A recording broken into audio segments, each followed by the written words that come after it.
I used to hate pizza parties. Like, no disrespect to pizza parties, but pizza parties at work were the only time I could ever imagine not wanting pizza. And it was because I was at work. Was it because it was always cold? Or maybe because it always had ham in it? No swine, my brother. I think I wanted the cash instead, so I could go out and buy my own pizza on my own time and eat it with my own friends. Here we go. But if you are watching this, know that it is okay to go to the pizza party. We all do eventually. And another pizza party you should learn to love is LinkedIn. LinkedIn is a cesspool of self-involved, braggadocious, mindless self-indulgence of a collective group of people trying to impress the most self-involved, mediocre tech Chad, bro, boomer, Karen, amalgamation who have an internet connection. It's worse than Graham liking Shrimp Jesus on Facebook. It's on par with random acts of violence that Twitter seems to show you for no apparent reason. LinkedIn is just like every pizza party. We all have to go and apply. And try and figure out a way to fit inside of a box that is clearly mislabeling us. Not because we want to hear this song playing over Grindset Joey's KPI algorithm on how to work harder while commuting to his second job, all while making content for 13 likes and 4 mocking emojis on LinkedIn, telling you can be richer too if you just apply yourself, to sleeping less than 4 hours a day. And he can get you started if you put the word grind in the comment section below. LinkedIn is a skill that tests your ability to find a job. On a website full of people looking for their next pizza party, finding a job on LinkedIn has to be one of the worst things to have turned into a popularity contest about how to work for the man. And this ain't on no CCC Hotep type shit, really. It's the worst. I'm being absolutely serious. I mean, could you imagine telling someone you're looking for a job just so you can survive, feed your family, feed yourself? And if you say that in an interview, you will remain jobless. The more desperate you look, the more nobody wants you. Take that green shit off your profile. It's a corporate high school where we're talking about the vast majority of people in charge are using trickle-down admiration to dictate who should be getting a job and who shouldn't. Moreover, these same individuals have so much lead in their blood, you could call them a United Healthcare CEO. Too soon? And believe it, this is the American dream, doing something for nothing and hoping that you get paid anything for it. But most importantly of all, I hope you understand. Nobody gives a f***. But everybody's watching. And waiting to see if you sink or swim. So while you float there in the non-abyss, let me tell you why LinkedIn is dog water. But is still responsible for getting me 5-6-figure job offers in this horrible job market. So if you're doom scrolling all those Reddit threads, let me start off by telling you, stop it. Get some help. But full transparency, what I did, you probably shouldn't do. It didn't work for me, and it probably won't work for you. But I'm telling you this so you don't make the mistakes that I made. Does that make sense? Hey bro, I think I'm gonna head on in for the night. I'm kinda tired. No problem. Get some rest. Hey, didn't you work today? 12-hour shift. And you went to the gym? PR to 700 deadlift. And you still got energy to do all this work? Where does the energy come from, bro? I'm at my best when I have my zest, baby. Zest? The Zest Super Berry Samba Green Tea comes packed with 135 milligrams of caffeine and L-theanine. That's how I stay focused for longer and stronger throughout the day with no crash. It's way better than coffee or any of those sugar-filled energy drinks out there. No GMO, gluten-free, and it won't stain your teeth. Oh yeah, that sounds real good. Is this one right? Yes, sir, that's the one. But my brother in Zest, I'm gonna need you to get your own Super Berry Samba Green Tea. Selfish. You mad, bro? Don't worry, I got you. Use my promotional code down below to get 20% off selected items and the subscriptions. That's Coding with Strangers, all one word. Put that in the checkout box and you'll be good to go. Thank you so much to Zest for the sponsorship. Please like, share, and subscribe. This is going to be my story about my plunge into madness. Madness is based on chaos, and chaos lives off of uncertainty. All I can promise you is that with every breath you take, you are slowly but surely marching to your death. If you do what I am about to show you, that march will be expedited. Okay, let's take a deep breath and talk about the numbers. I made a Selenium tool in Python that can be used to apply to Workday and Easy Apply and any other black hole application website. You can find them in a simple search on GitHub. And some will lie and say that there are AI tools that can do this for you, and they are super accurate and super great at getting past the ATS system. I must say, if you can niche out your own specific script that can work specifically for you and the jobs you're looking for, you're well above brass. Like, you could probably get a job on your own merits. You probably have a skill or social or maybe resume issue, but it's not applying. Applying isn't your issue, it's something else. But notice how I didn't give you my GitHub repository for this project. It's because I'm selfish. No, actually, because it doesn't work. The proof? I have been looking for a job for 13 months, 2 weeks, 14 hours, 57 minutes, and 3 seconds. But the secret to job hunting is you never really should ever stop job hunting. It's like being in shape.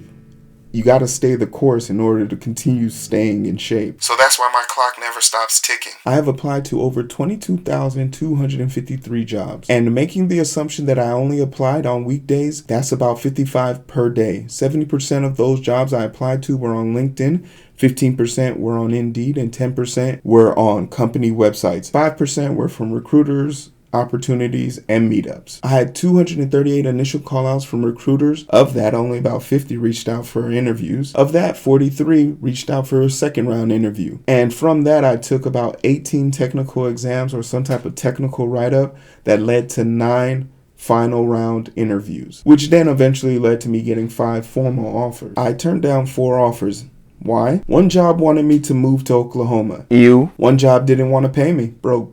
One job wanted to contract me but had already contracted me 2 other times and told me that I could only be contracted full-time if I was working there for 3 consecutive years. Nobody who's ever been in this program has ever made it 3 consecutive years. Definitely seems sus. And then the other job wanted me to travel 50% of the time. But then how would I make such great content for you guys if I was always on the road? But there's a different set of numbers you probably care about that you will never see or hear about. But rest assured, I made this video because I wanted to give you an inside peek to my madness. Here you go. The number of thoughts I had as it pertained to my existential crisis for not being able to find a job: 105,152 times. The number of times a recruiter ghosted me: 75. LinkedIn connections made: 271. Number of interview homework assignments given: 3. Night terrors: 114. Skipped an outing with a friend: 98 times. Sleepless nights: 159. Therapy sessions attended: 6. Pre-employment homework assignments completed: 0. Double booked interviews: 13 times. The number of times I actually had slacks on underneath this table: 2. I couldn't go to one of 2 of our family trips. Held off on getting something I needed: 0. Gig work done: 15 times. Days that I didn't have an appetite: 38. Days where I overate: 47. Actually got help: 51. Conferences attended: 6. Called a friend for help: 51 times. Lost motivation: came close. Resume edits: 215. Number of times my camera didn't work during an interview: 3. Number of times I was asked why I want to work here: 117 times. Held off on buying something I wanted: 186 times. How many times did I cry? 7. Wondered where I went wrong: 13 times. Went to the gym: a lot. Recruiters I ghosted: 33. Felt like a failure: currently. It's easy to complain when you're the only person talking about your pain. I never went to bed hungry. I never could not pay my bills. Everything I absolutely needed, I had provided or was able to attain. There's a reason why I had such a high conversion rate with my interviews. It's because I'm a people person. I have skills that will never translate on a resume. You got to do these things in person. While at DevFest, I had a great opportunity of meeting a VP at Microsoft, and he gave me insight into a job role that he thought I would be able to fulfill today. He was so enamored with my skill set that, he took down my information and I took down his. And after getting all the details I needed, I pushed the envelope a little bit further and asked him to recommend me if it was okay if I put him down as a reference. And he told me he didn't have vision into that project or that job line, but believed that this job was something I could do. I kind of took that as a diss. I didn't think it was a meaningful connection. I was upset about it. I told my career therapist about this interaction, and she informed me that I was being a little bit shallow. She informed me that I didn't understand the subtleness of his approach. I asked for directions. He gave me directions. So why am I mad that he didn't give me a ride too?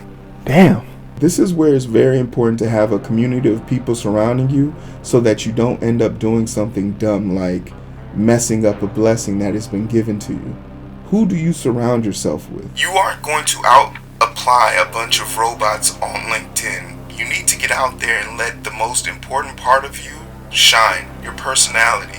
You need to go out there and shake hands and rub elbows with some of the coolest movers and shakers in your industry. Find the people you aspire to be. I mentioned that I didn't even apply to the job I got.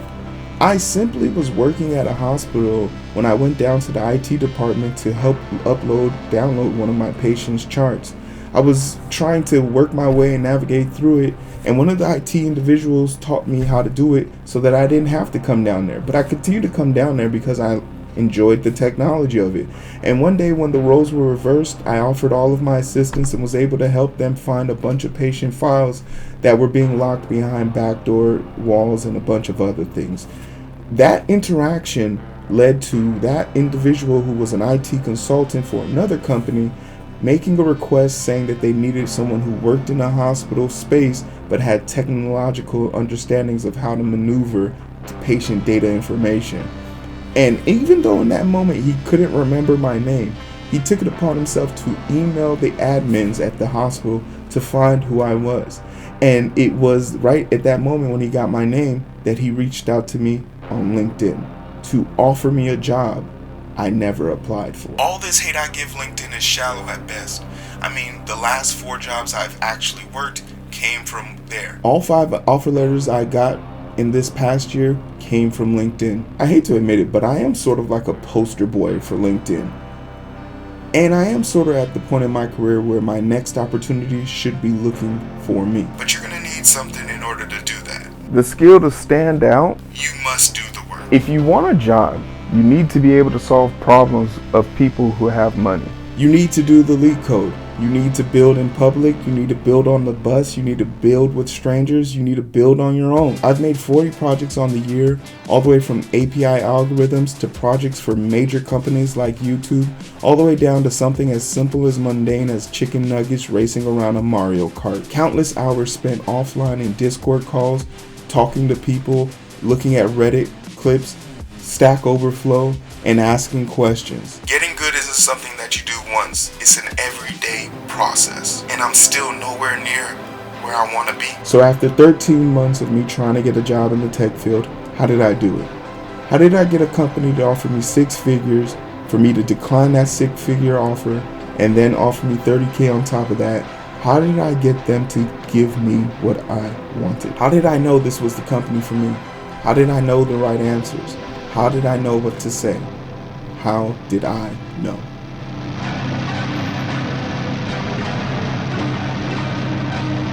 The truth is, it's a leap of faith. I'm not into the whole luck thing, so maybe it's some divine intervention. Maybe there is a God, and maybe he is smiling on me, and that's why I got lucky that day.